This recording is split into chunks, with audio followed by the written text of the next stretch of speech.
invited to play the largest possible number of games is also the same person. I haven't quite figured out the precise relationship between these two, is also the same person that goes out forthrightly to conquer the unknown before it presents itself as the enemy at the door. They're the same thing.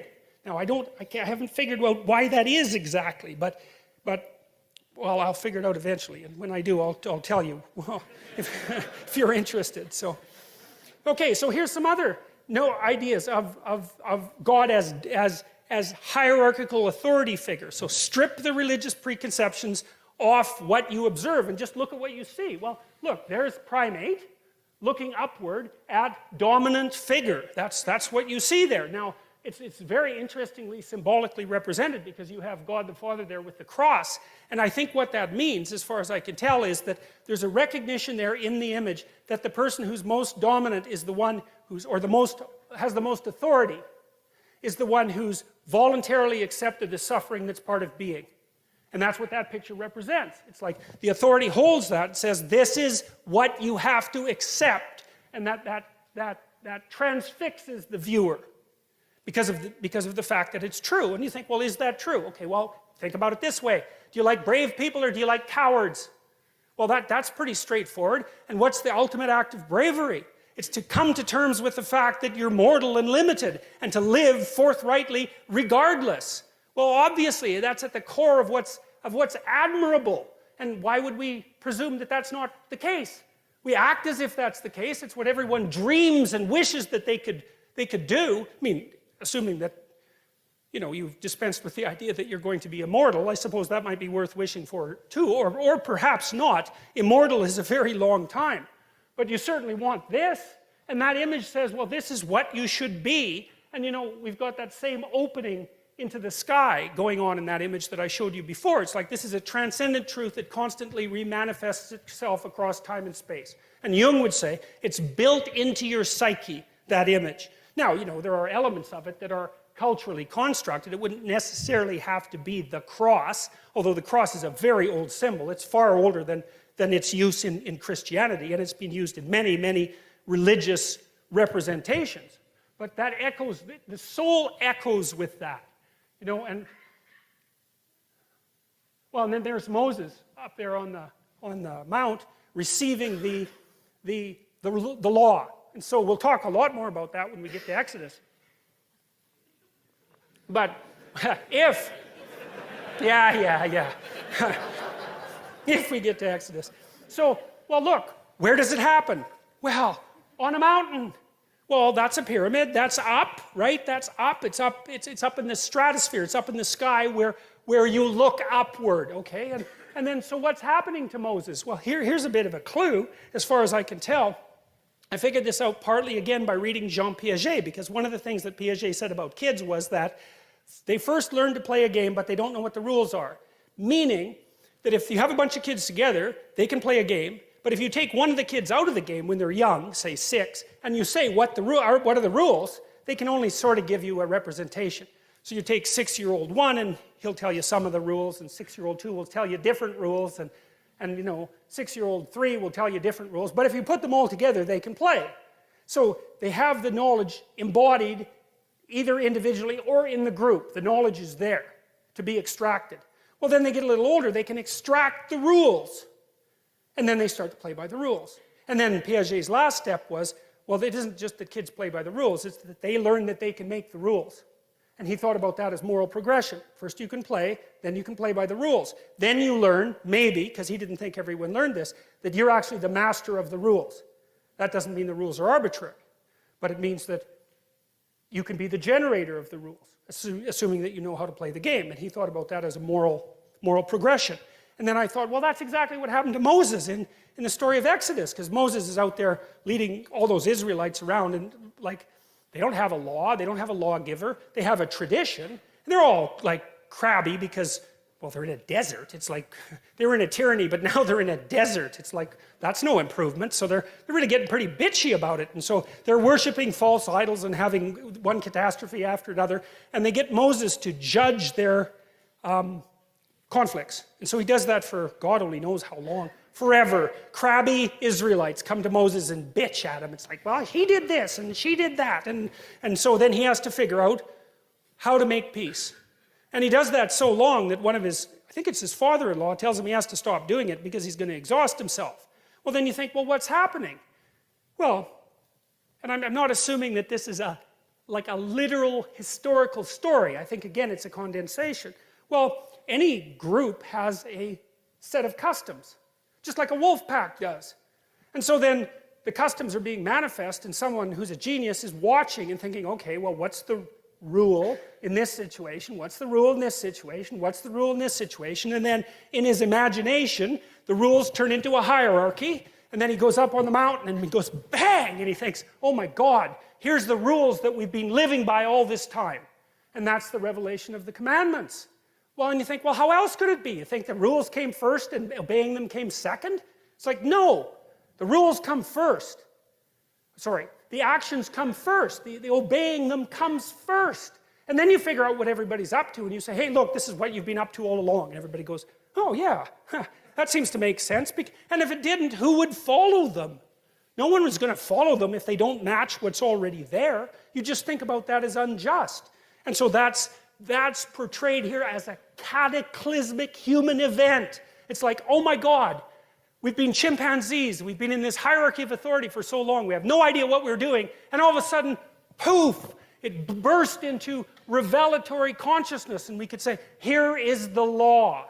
And you say, well, is it given by God? Well, hey, it depends on what you mean by God. We could start with that presupposition, but it's not like it just came out of nowhere.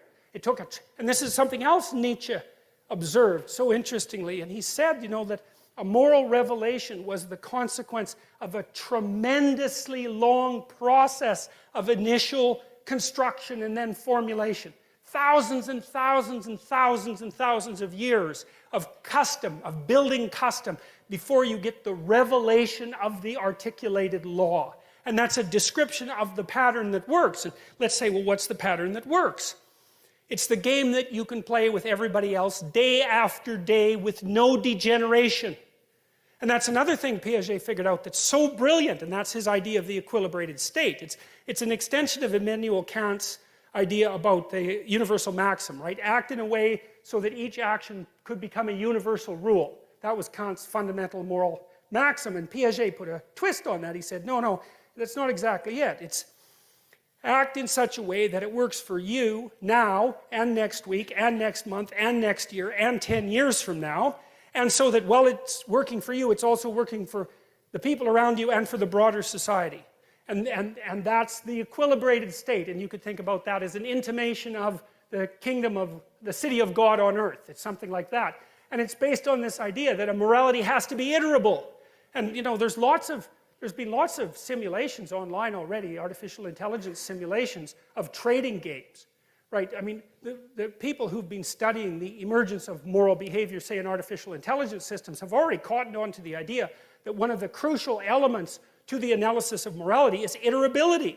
You can't play a degenerating game because it degenerates. Like, obviously, you want to play a game that at least remains stable across time. And God, if you could really get your act together, maybe it would slowly get better. And of course, that's what you'd hope for your family, right? That's what you're always trying to do, unless you're completely hell-bent on revenge and destruction. It's like, is there a way that we can continue to play together that will make playing together even better the next day? That's what you're up to. And, well, I don't see anything arbitrary about that. And part of it, and this is also why I think that bloody postmodernists are so incorrect, because you know, they say something like, there's an infinite number of interpretations of the world, and that's actually true. But then they make a mistake, and they say, well, no interpretation is to be privileged over any other interpretation. It's like, wrong. Wrong. That's where things go seriously off the rails, because the interpretation has to be, and this is the Piagetian objection, is like, if you and I are going to play a game, rule one is we both have to want to play. Rule two is other people are going to let us play. Rule three is we should be able to play it across a pretty long period of time without it degenerating. And maybe rule four is, while we're playing, the world shouldn't kill us. It's like there are not very many games, like you don't send your kids out to play on the superhighway, right? So they're not playing hockey on the superhighway because the world kills them. And so there's an infinite number of interpretations, but there is not an infinite number of solutions. And the solutions are constrained by the fact of the world and our suffering in the world, and then also constrained by the fact that we constrain each other. And so that's where I think that's gone like dreadfully, dreadfully wrong. So, all right.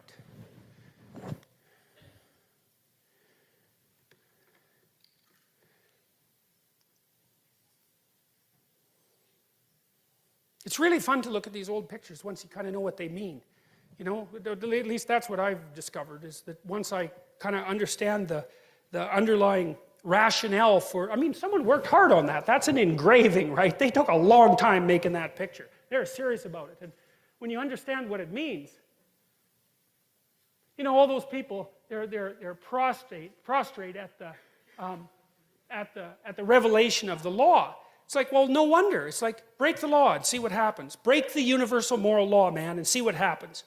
You know, I see people in that situation, well, as you all do all the time, perhaps me more than you because I'm a clinical psychologist, you know, and if the people I'm seeing haven't broken the universal law, then you can bloody well be sure that people around them have. It's no joke. Like, you make a mistake and things will go seriously wrong for you. And so it's no wonder that you'd be terrified at the revelation of the structure that governs our being. One of the things that's so remarkable about the Old Testament, this is another thing Nietzsche commented on. He was a real admirer of the Old Testament, not so much of the New Testament. He thought it was a sin for Europe to have glued the New Testament onto the Old Testament, because he thought the Old Testament was a really accurate representation of the phenomenology of being. It's like, stay awake, speak properly, be honest, or watch the hell out, because things will come your way that you just do not want to see at all. And it might not just be you, it might be everyone you know and everything about your culture that is demolished for generation after generation. It's like, stay awake and be careful. And I think that people only don't believe that when they're being hubristic. And I think that most people know that deep in their hearts. You know, when you get high on your horse, that happens fairly often. If you have any sense, you think, geez, I better be careful and tap myself down a fair bit, because if I get too puffed up, man, something's going to come along and take me out at the knees. And everyone knows that. Pride comes before a fall. It's like, if you have any, that's why it says in the Old Testament that fear of God is the beginning of wisdom. It's like, I've never, in all my years as a clinical psychologist, and this is something that really does terrify me, I have never seen anyone ever get away with anything at all, even once. You know, there's that old idea that God has a book, you know, and keeps track of everything in heaven. It's like, okay, you know, maybe it's not a book. Fine. But that is a really useful thing to think about, because, well, maybe you disagree. Maybe you think people get away with things all the time. I tell you, I've never seen it. What I see instead is that thing happens, right? Someone twists the fabric of reality. And they do it successfully because it doesn't snap back at them that moment. And then like 2 years later, something unravels. And they get walloped, and they think, oh my God, that's so unfair. And then we track it. It's like, well, what happened before that? This. Well, and then what? This. And then what? This. And then what? Oh, this. Oh, that's where it went wrong. It's, yeah, because you can't twist the fabric of reality without having it snap back. It doesn't work that way, and why would it? Because what are you going to do? Twist the fabric of reality? I don't think so. I think it's bigger than you. You know, and I think that one of the things that really tempts people is the idea that, well, I can get away with it. It's like, yeah, you try. You see how well that works. It's like you get away with nothing. And that is the beginning of wisdom. And it's something that deeply terrifies me. And, you know, ever since last September, when I came to more like broader public attention, one of the things, I've been terrified of making a mistake, because I certainly know I'm more than capable of making a mistake. And thank God so far, either I haven't made one or no one's found out about it. So, but it's like, you know, we walk on a very thin and narrow edge. And we're very lucky when things aren't degenerating into chaos around us or rapidly moving to far too much order. And it's not an easy thing to stay on that line. And you can tell when you're on that line, because things are deeply meaningful and engaging when you're on that line. But if you're not existentially terrified about the consequences of wavering off that, then you are truly not awake. So, and that's what I see in this picture. You know, it's like, look out, man. Because there are rules. And if you break them, God help you.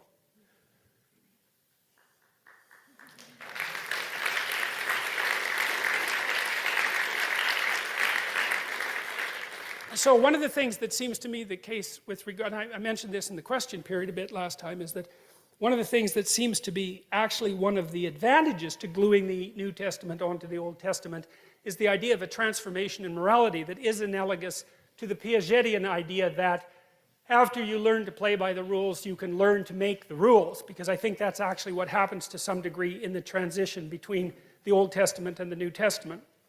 Because in the Old Testament, most morality is prohibition. Here are things you shouldn't do. It's like, fair enough. And that's a lot of what you do with your kids. Don't do this, don't do this, don't. Especially when they're happy, you're always going around telling them to stop being so happy, because all they're doing is causing trouble. It's quite painful if you're a parent and you notice that. But the first morality is prohibition, right? Control yourself so that you don't cause too much trouble. And then maybe if you get that down and you're good at it, then the next thing is, well, once you're disciplined, then you can start working towards something that's a positive good. And that's the transformation that seems to me to be fundamentally characteristic of the juxtaposition of the New Testament onto the Old Testament. But in these images, it's still something like serve tradition, serve the Father, psychologically speaking. Support the tradition, because you live on it. There, in an old Mesopotamian story, the Enuma Elish, which you can read about if you're interested in, the original gods, who are really badly behaved, they're like 2-year-olds. In fact, they're a lot like 2-year-olds. They kill the primordial god, Apsu, who's the patriarchal god. They kill him and try to live on his corpse. Well, that's what we all do, right? Because we live on the corpse of our ancestors. You could say we live on the corpse of our culture. It's dead. And that's not a great place to live, so you have to keep revivifying it so the damn thing, stays active and awake. You stay on the corpse for too long, and then the devil or the demon of chaos comes back, and that's what happens in the Mesopotamian story. It's like, don't be thinking that you can stay on the corpse of your ancestors for too long without contributing to the revivification of the system. Because the chaos that all of that holds at bay will definitely come and visit you. And you see that in stories like The Hobbit. Hobbits, they're nice, they like to eat, they're kind of fat, they're short, they're not very bright, they're hubristic. They have no idea what's out there in the broader world. They're protected, if you remember, by the Striders, who are the sons of great kings, who look like tramps. They have nothing but contempt for them. They patrol the borders and keep the bloody hobbits safe. But out there in the periphery, all hell is brewing and chaos is generating and forming. And that's an archetypal story, and that's why people like that story so much. Because that's exactly right. Like, we're the hobbits, and we are protected from chaos by the spirits of our dead ancestors. And we're too damn stupid to know it. And we think, oh, well, we don't need them anymore. And that, to me, that's postmodernism. That's what the bloody universities are doing with the humanities. It's absolutely appalling. And we will pay for it. So, unless we wake up, and hopefully we'll wake up, because that would be better than paying for it, even though being awake is rather painful. So then I had this vision one time, and I kind of portrayed it in this image of what the world was like. And I thought, well, it's not a pyramid. It's not a single hierarchy of authority. That's not what it is. It's an array of hierarchies of authority. So you imagine this sort of infinite plane. And in the infinite plane, there's nothing but pyramids. And inside the pyramids, there are strata of people everywhere, far as you can look. Some of the pyramids are tall. Some of them are short. They overlap. It's endless. The plane is endless. And those are all the positions to which you could rise. And everybody's inside the pyramid, sort of crammed up, trying to move towards the top. And then there's the possibility of sailing across over top of all of them and seeing how the structure itself works. And that's the eye that floats above the pyramid and that sees the structure itself. And the highest order of being is not to be at the top of the pyramid. It's to use the discipline that you attain by striving towards the top of the pyramid to release yourself from the pyramid and move one step up. And I think that's one of the things that's instantiated in the idea of for example, of the Holy Ghost. And I think that's akin to that. That's Sisyphus. And Nietzsche said of Sisyphus, if I remember correctly, that one has to imagine him happy.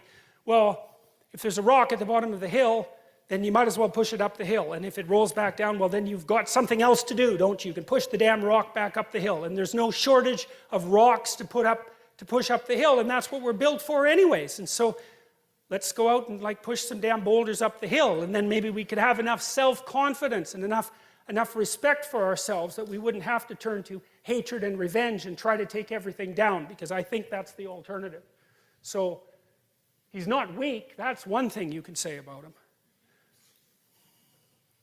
The same idea represented there, right? That's Atlas, who voluntarily takes the world on his shoulders. It's like the idea of Christ taking the sins of the world on his shoulders. It's exactly the same notion, which is the notion that you should be able to recognize in yourself all the horror of humanity and take responsibility for it, because that's what that means. And the thing that's so interesting about that is that if you can recognize in yourself all the horror of humanity, you will instantly have a hell of a lot more respect for yourself than you did before you did that. Because there's some real utility in knowing that you're a monster. Now, and just because you're a monster doesn't mean you have to be a monster, but it's really useful to know that you are one. So, one of the things that Jung knew, and this is something that I find so amazing about his writings, I think something that really distinguishes him, for example, from Joseph Campbell, who talked about following your bliss, is like Jung said very clearly that the first step to enlightenment is the encounter with the shadow. And what he meant by that was, everything horrible that human beings have done was done by human beings, and you're one of them. And so if you don't understand that, and to understand that really means to know how it was that you could have done it, and that's a shattering thing, to try to imagine that, to try to imagine yourself as someone who's engaged in medieval torture, to see how you could in fact do that. You're never the same after you learn that. But being never the same after learning that is unbelievably useful, because when you understand that that's what you're like, then you're a whole different creature. And I don't think, and this is something I did learn from Jung, is that you cannot be a good person until you know how much evil you contain within you. It is not possible. And it's partly because you just don't have any potency. Like, if you're just naive, if you're just nice, if you'd never hurt anyone, you'd never hurt a fly, you don't have the capability for any of that, why would anyone ever take you seriously? You're a domestic animal at best, and a rather contemptible one at that. And it's a very strange thing, because you wouldn't think that the revelation of the capacity for evil is a precondition for the realization of good. But I believe, first of all, why would you be serious enough to even attempt to pursue the good unless you had some sense of what the consequence was of not doing it? You have to be serious about these sorts of things. It's not the game of a child, right? It's the game of a fully developed adult. And I learned this in part when I had little kids. I wrote a chapter from my new book called Never Let Your Children Do Anything That Makes You Dislike Them. And why was that? And I wrote that after I knew I was a monster. And I thought, I'm going to make sure I like my kids. I'm going to make sure they behave around me so that I like them. Because I'm way bigger than them. And I'm way more cruel than they are. And I've got tricks up my sleeve that they cannot even possibly imagine. And if they irritate me, I will absolutely take it out on them. And if you don't think that you're the sort of person that would do that, then you are the sort of person who is doing it.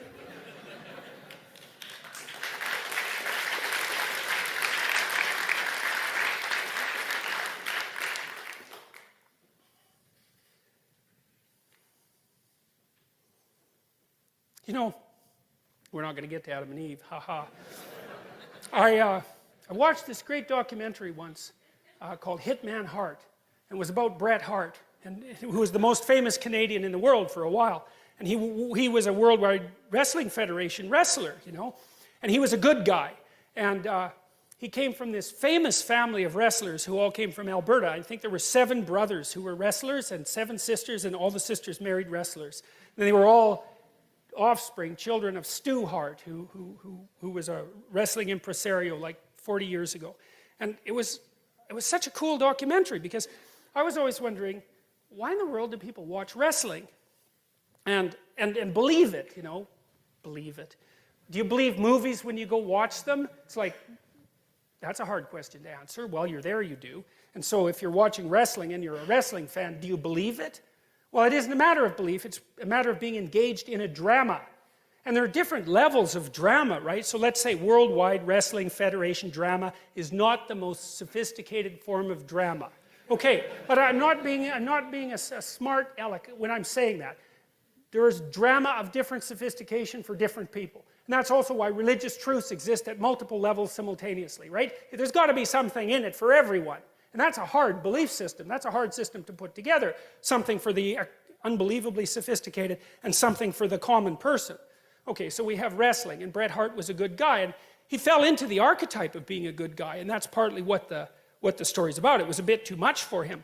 But one of the things that he laid out so carefully was because he figured that 120 million people knew him, something like that, and that everywhere he went, he was treated like a hero, and he found that quite a burden, as you can imagine if you think about it. But he portrayed what was happening in the wrestling ring as classic good against evil, but not conceptualized and discussed, right? Embodied, fought out, acted out, you know, like Thor and the Hulk, except like right in front of you. And so, well, that's exactly this sort of thing. I mean, we could consider hockey more sophisticated than wrestling, perhaps. And as I said, I'm not being a critic of these. I'm not being critically minded about these things. I understand their purpose, and I would highly recommend that documentary. It's a brilliant documentary. But it's the same thing. It's a silver cup, right? It's like, there's the hero of the team. That's the hero of the teams. You know, here's something cool. If you're the fan of the Toronto Blue Jays, or the Toronto Maple Leafs, of course this hardly ever happens to you if you're the fan of the Toronto Maple Leafs, because they always lose. But if you're watching a game and your team wins and we take your testosterone levels, then they went up. And if you watch the Toronto Maple Leafs and they lost and you're a fan, then your testosterone levels go down. So that's pretty damn funny. You know, I mean, really, don't you see how deeply instantiated this is in people? I mean, it bloody well alters your biochemistry, like your testosterone levels. It's all, no, my team lost. You know, it's like there'll be nothing in it for the wife tonight. You know, so.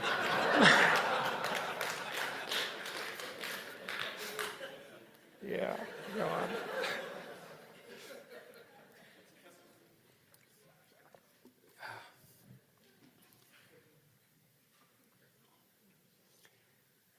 Well, this is the cosmos, I think, from the phenomenological perspective. And one of the things that has come to my realization is that this is real. This is real. It's not a metaphor. It's way deeper than a metaphor. The most real things about life are the place you don't know and the place you know. And you could say, well, that's explored territory and unexplored territory. That's real, and it's been around forever. Back to the lobsters. You know, if you put lobsters in a new place, the first thing they do is go around their territory, finding places to hide, and also making a burrow. So the first thing they do is establish what they know against what they don't know. And that's real. It's real from the Darwinian perspective. And we're going to say that what's real from the Darwinian perspective is plenty real enough, because we're alive and everything, and so that sort of thing matters. It's like, well, that's what this is. The Taoist symbol, that's what it says. It says, what is experience made of? Eternally. That's easy. Chaos and order. And in every bit of chaos, there's the possibility of order. And in every bit of order, there's the possibility of chaos. And that's the way, right? That's the path of life. That's life itself. And where you're supposed to be is right on the border between the two of those. And why is that? Stable enough, engaged enough, right? So not only are you doing what you should be doing, you're doing it in a way that increases the probability that you'll do it better tomorrow. And you can tell when you're doing that because you're engaged. You're in the right time and place. And your neurology tells you that. That's what meaning is. That's what transcendent meaning is. And that's so cool because I also think that that is the antidote to existential suffering. The antidote to existential suffering is to be at the right place at the right time. And you know, you want to get technical about it. Okay, anxiety and pain. That's the reality of existential suffering. Okay, so let's say you're in the right place at the right time. What happens to you biochemically? Dopaminergic activation. What does that do? Suppresses anxiety, and it's analgesic. Now, it's more than that because it also produces positive emotion and the desire to move forward, and it underlies creativity. And so not only do you get the positive engagement from a neurochemical perspective, you get the analgesia and you get the and you get the reduction of anxiety. So it's not hypothetical. And it is the case that the dopaminergic systems, those are the exploratory systems, unbelievably ancient and archaic, are activated when you're optimally positioned to be incorporating new information, which is what human beings do, because we're information foragers. And so we want to be secure, but building on our security at the same time. And then we want to do it for ourselves, we want to do it for other people, we want to do it for our families, we want to do it for broader society. We want to bring the whole world together in alignment to do that, and that's meaningful. And God only knows what we could do about the suffering of the world if we did that. You know, we have no idea what we could do if we started doing things properly. And maybe so many of the things that dismay us about life, we could stop. I mean, we stopped a lot of them in the last 100 years. You know, things are a lot better than they were 100 years ago.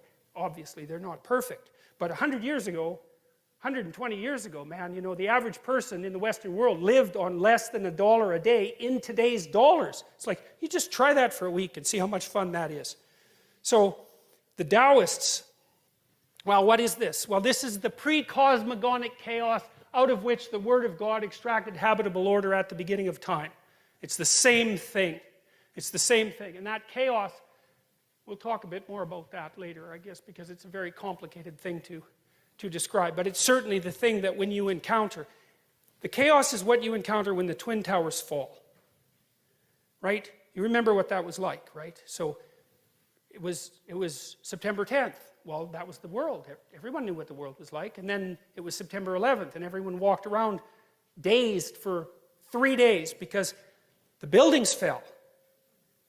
But so what? You can see a building fall. You can understand what happens when a building falls. So then what's going on with the being dazed? Well, it's the chaos that underlies our habitable order manifested itself when those buildings collapsed. It was a brilliant act of terrorism.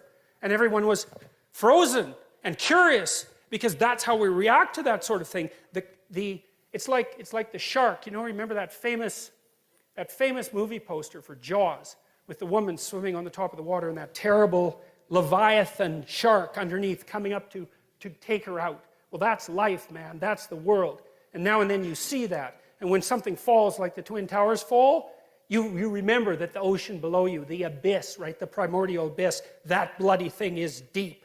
And you're fragile.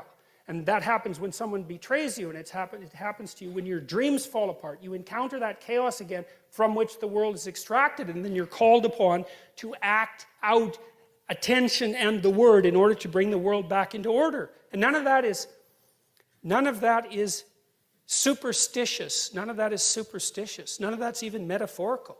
It's real.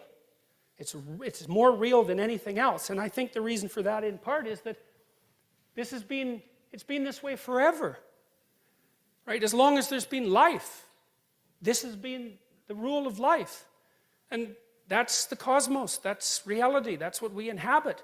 And so one of the things, you know, the so-called new atheists, and I don't want to go on a tangent about new atheists because I think atheists are often remarkably honest and very consistent in their analysis. So, but I just don't think they're taking the problem seriously, man. Like, I don't think they take their evolutionary theorizing nearly with the seriousness that it necessitates. And I don't think that you can dispute the proposition that the longer something has had a selection effect on life, the more real it is. It's the fundamental axiom of Darwinian biology. And I think the Darwinian world is more real than the physical world. That was the argument that I was trying to have with Sam Harris, and I didn't do the world's best job of that, although it went not too bad the second time. But it's not something to be taken lightly. It's a very serious, profound, and meaningful proposition. And people act it out and want to act it out whether they know it or not. That's Marduk. So the story of Marduk, I'll just give it to you very briefly. Tiamat and Apsu are locked in embrace at the beginning of time. Goddess of salt water, god of fresh water, together. Chaos and order, right? They give rise, masculine and feminine, they give rise to the world of the elder gods. And those are, to me, they're primordial motivational forces. They're something like that. And their rage and their lust and their love and all these things that possess us that are there forever. And they're out in the world acting. And they carelessly slay Apsu, their father. And they're making a racket, and then they kill Apsu. And then Tiamat gets wind of that. And that's Tiamat right there, by the way. She's kind of a rough-looking creature. And she's the mother of all things. And so she's not very happy about this. Her children have destroyed structure itself. Plus, they're noisy and careless. And so she thinks, all right, just like Noah, just like the God that brings the flood to Noah, exactly the same idea. Tiamat comes back and says, yeah, okay, enough is enough.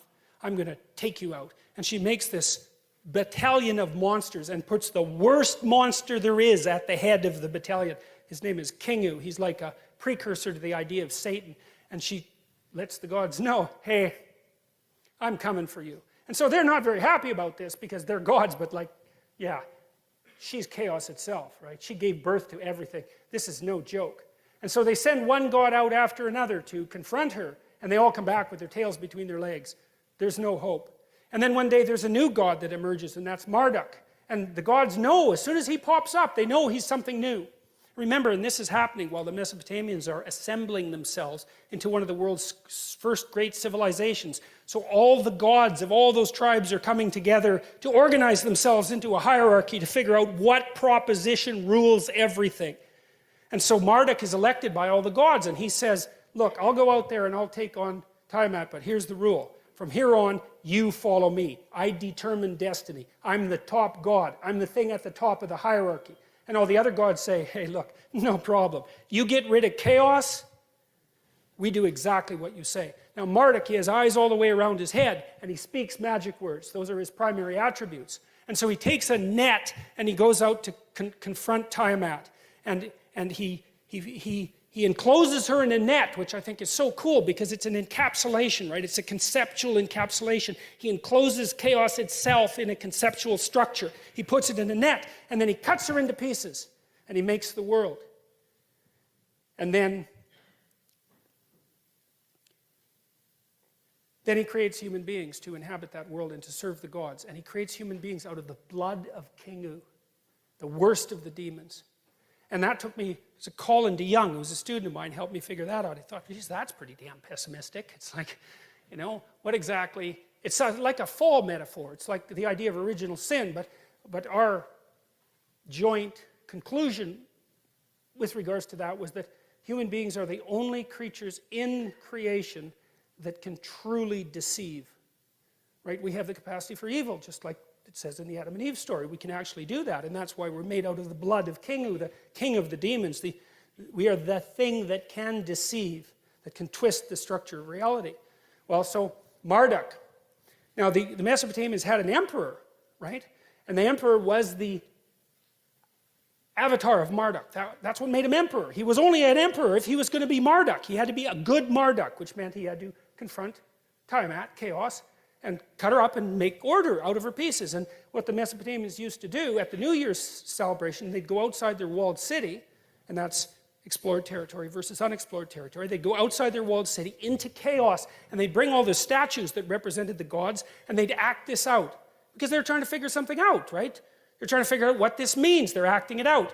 And then they'd take their emperor, and the priest would make him kneel, and they'd take all his king uniform off, his emperor uniform off, and make him kneel and humiliate him and nail him with a glove and say, okay, how were you not a good Marduk this year, right?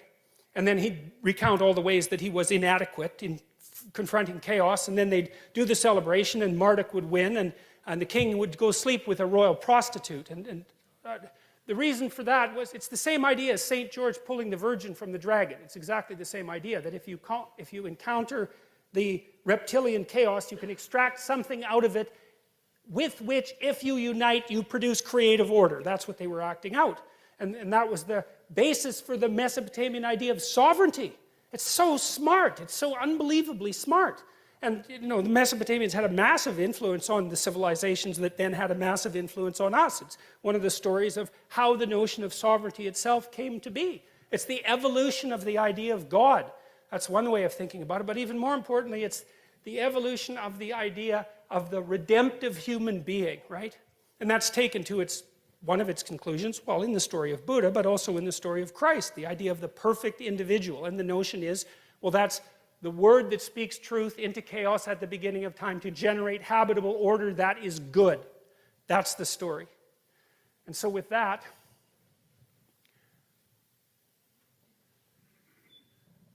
Let's see. I'll just show you these pictures because they're so interesting. Once you know what they mean, they're so cool. That's a symbol of infinity. Well, that's Hercules and the Hydra. Well, what's life like? You cut off one head. What happens? 7 more grow, right? Well, what do? Run home? Well, no, that's not what you do. This is what you do. You fight it. It's the chaos that generates partial chaos. It's the ultimate chaos that generates partial chaos. But that chaos also is what revivifies life, because otherwise it would just be static.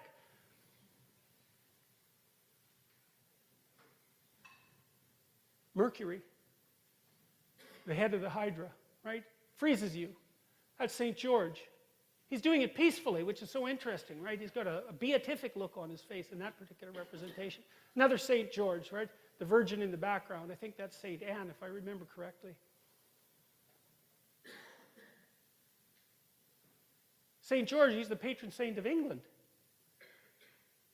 Here's an interesting one. This actually sheds light on the human proclivity for warfare. St. George, that's a Muslim soldier. It's really easy to transform the enemy into the dragon, right? Because the enemy is often the predator, and we do that instantaneously, right? Without a second thought. And so then we can go to war morally, because why not take out the snakes? Well, the problem is, where are the snakes? Well, maybe they're outside, and maybe they're not. Maybe they're in this room, and even worse, maybe they're in you. And that's wisdom, when you know that they're in you. And why wouldn't she be happy about that? Especially if she had a child, right? Seriously.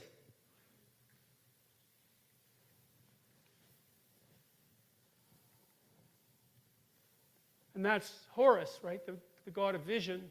And he was a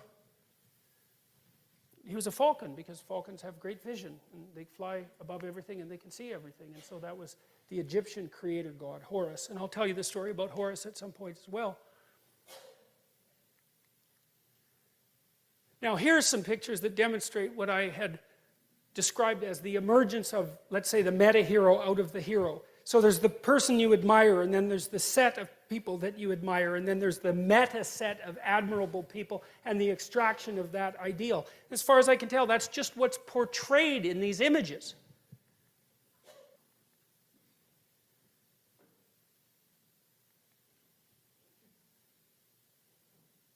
That's a great one. It's a very sophisticated image. You see the two sides of Christ's face are not symmetrical. One's God and one's man. That's what that icon means.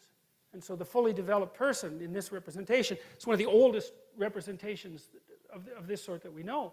The idea is that there's the human person in his ordinariness, let's say, and then there's this kinship with the divine that's associated with the willing adoption of the responsibility of mortal being. And that produces this union, and then it's manifest in a book, right? Because that's speech, and it's associated with the sun, right? It's the proper way of being.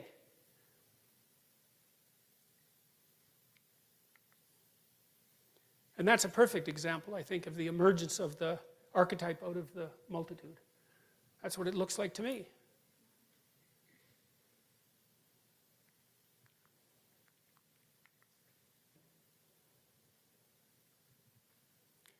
And so, I guess now we're done with Genesis 1, and that took 3 lectures, but God's complicated, that's the thing. So,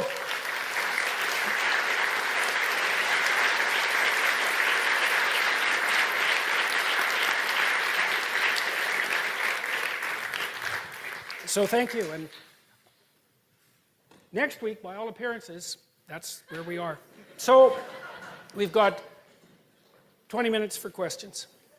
So in the past, I've done some work with Big Brother, Big Sister, and whatever. That being said, the most common story I tend to hear from conflicted youth is that they're raised in a single-family home, usually with a mom. Dad is either not in the picture, an alcoholic, whatever. So we have this child who is trying to seek ways to make himself healthy and empower himself in the ways that a healthy father should have done so, between the formative years of like 1 to 4. So I think you know where I'm going with this. Let's say for someone who's born without like a good father figure, where would they go out in the world, or like what spheres of influence would they try to expose themselves to like, gain access to that fountain of health and knowledge that a good father figure should have provided them to in the first place. Okay, well, partly, I mean, certainly to some degree, a good mother can provide that, right? To some degree. Although it's hard for one person to be everything. Right. You know, and I think one of the conundrums that face women, and this is a tough one, and this is why I think women are higher in trait agreeableness and higher in trait negative emotion, is that, you know, the primary problem that a woman has with an infant is why not throw it out a window? Because it's very annoying, right? I mean, it's there all the time. It's constant demand. It's absolutely constant demand, tremendous dependency. And so a woman has to be tilted towards mercy.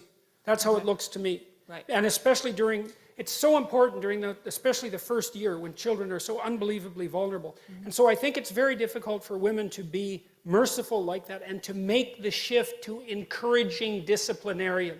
I think that's a very difficult thing for people to do simultaneously. Although, you know, people, I'm not saying that women are always only merciful and men are always only encouraging disciplinarians, but things do sort themselves out to some degree like that. And I think also the biochemical transformations that accompany pregnancy and childbirth and lactation also tilt a mother towards that as well. Because she has to really love that little thing, right? It's number one, no matter what it demands.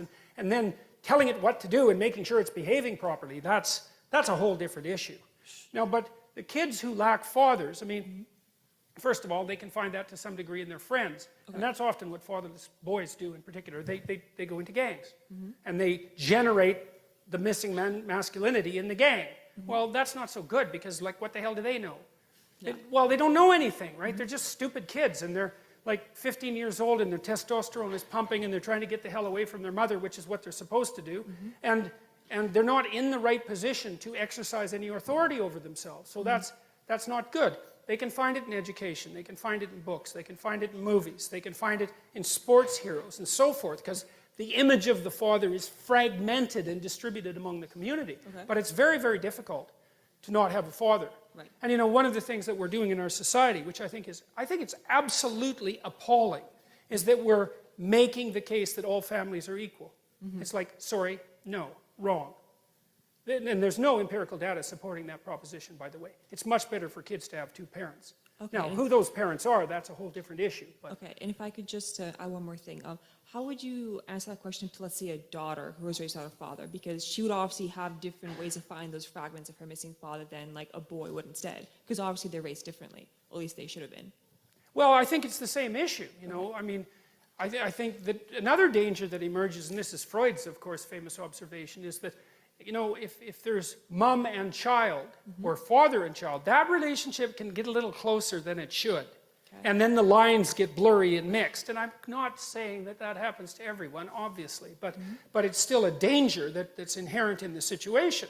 They're thrust together too tightly without sufficient resources. Okay. And so the responsibility has to be distributed more. And like, I really do think that it's the sign of the degeneration of a society when single parenthood becomes anything approximating the norm.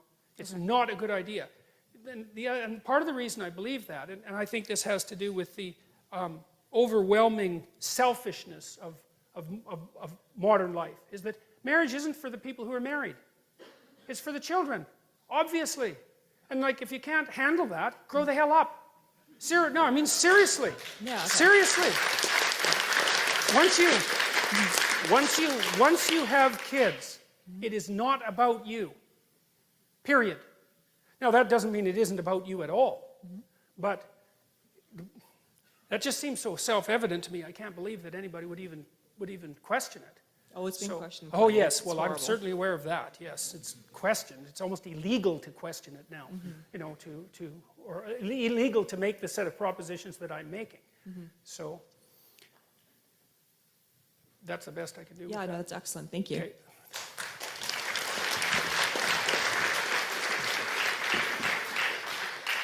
This question is going in part to the first half of your lecture, but it's also something that's been on my mind listening to your lectures over the past few months. And that's when we talk about the psychological truth or significance of the Bible, to what extent does that psychological truth have to be embodied in specific historical events or people?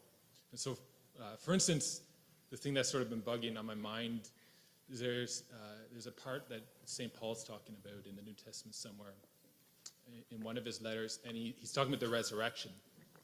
And he says, if it didn't happen, then this whole thing is just meaningless. The faith is meaningless. Like for him, there had to be that embodiment of that historical person or event in that case. Well, the best answer I have to that at the moment is that I'm really happy that I'm not at that point yet in this lecture series. You know, because there's a crucial issue there, and I don't know exactly what to make of it.